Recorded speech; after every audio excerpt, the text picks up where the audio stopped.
move on finally to the last pieces, which is the interior and the electrical, right? Remember we were saying port was sitting at around 12.8. Yeah. Starboard was sitting at float, house 13.5. So that battery Which down one there, is house? that's the question. And there's the genset battery, which is sitting also at 12.7. So those two batteries, the port and genset, have disconnected. So we found all those different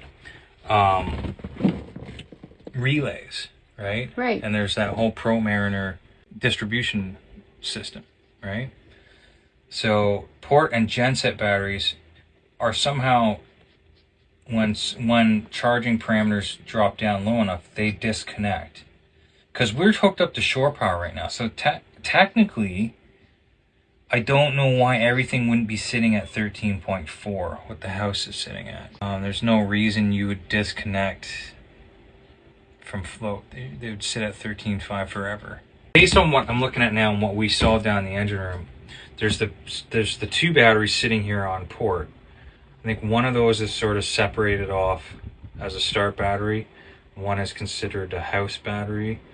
This side, that big D battery, is considered the starboard battery, right? So there's, of the two there, one's a port battery, this one's starboard battery. The other one over there is probably the house battery. And then there's the genset battery, which is separated off.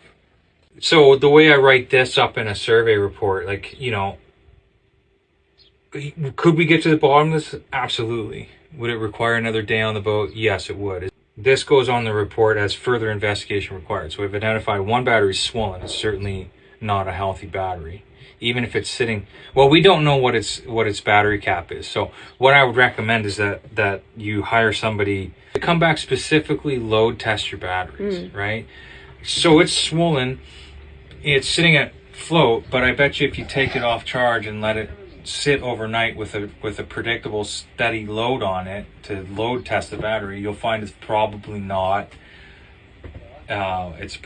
performing up to its rated battery cap. Got it. Right? Yeah. You got stuff that further investigation is needed. You as a boat owner want to sort that stuff out. Right. For the purposes of a survey, especially an insurance survey, it's to identify any serious deficiencies with the boat that would affect the value of the boat or the safety of the boat. You know, so battery issues are definitely a safety issue. For at the most basic level, your engine doesn't start when you want it to, right? I always tell boat owners,